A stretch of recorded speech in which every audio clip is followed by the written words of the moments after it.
আসসালামু আলাইকুম প্রিয় জব ক্যান্ডিডেটস। আজকে আমরা ৩৮তম বিসিএস লিখিত পরীক্ষায় আসা একটি প্রশ্ন নিয়ে আলোচনা করব। প্রশ্নটি হচ্ছে বহুজাতিক রাষ্ট্র বলতে কি বোঝায়? এটি হচ্ছে আন্তর্জাতিক বিষয়াবলীর কোয়েশ্চেন।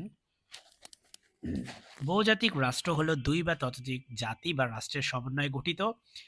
এটি জাতিসংঘের বিপরীত ধারণা।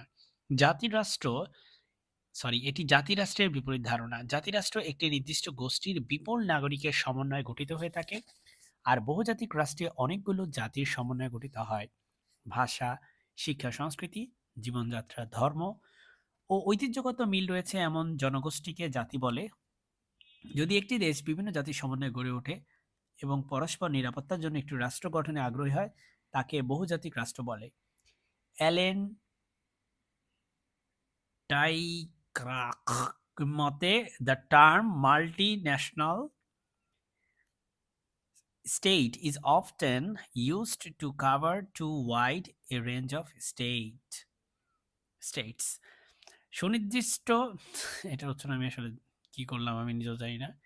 সুনির্দিষ্ট ভূখণ্ডে স্বশাসনের লক্ষ্যে বহুজাতি ভিত্তিক রাষ্ট্রের উদ্ভব ঘটে। বহুজাতি ভিত্তিক রাষ্ট্র একদিকে যেমন জাতীয়তার ভিত্তিতে গঠিত, তেমনি তা স্বাধীন ও সার্বভৌম। জাতীয়তাবাদে উদ্বুদ্ধ জনগোষ্ঠী অন্যদের থেকে নিজেদের স্বতন্ত্র মনে করে বলে তারা বহুজাতি ভিত্তিক রাষ্ট্র গড়ে তোলে। বৈশিষ্ট্য: ক, বহুজাতি ভিত্তিক রাষ্ট্রে বহু ধর্মের, বহু বর্ণের, বহু ভাষার মানুষ বসবাস করে।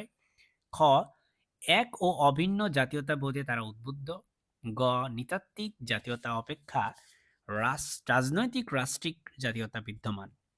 ঘ, রাষ্ট্রের নিজস্ব পতাকা, জাতীয় সঙ্গীত ও অভিন্ন জাতীয় লক্ষ্য থাকে।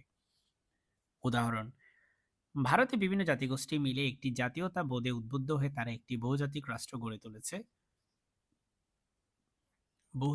বহুরাষ্ট্রিক জাতি বা মাল্টি স্টেট নেশন একই সংস্কৃতির আওতায় অনেকগুলো দেশের জনগণকে একত্রে বহুরাষ্ট্রিক জাতি বা মাল্টি স্টেট নেশন বলে।